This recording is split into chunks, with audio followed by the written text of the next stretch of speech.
Hello everyone and welcome to a quick Windows tutorial. In this video I want to show you what to do if your Sound Enhancements tab is missing. Because in another video I showed how to get a bass boost in Windows, which you can find in the Enhancements tab. For this I press Windows key and X.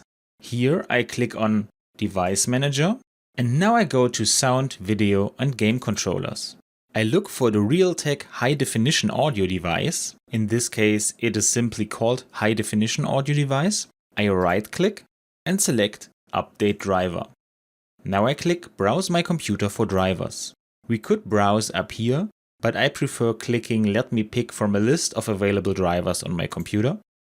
And this could look different for you. You may have more drivers in this list, but the one you need is the high definition audio device. So I click on this and Next.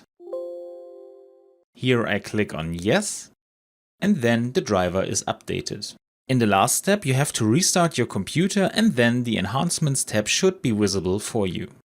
I hope you enjoyed the video and I will see you again in the next tutorial. Until then, your tutorial guy. Bye.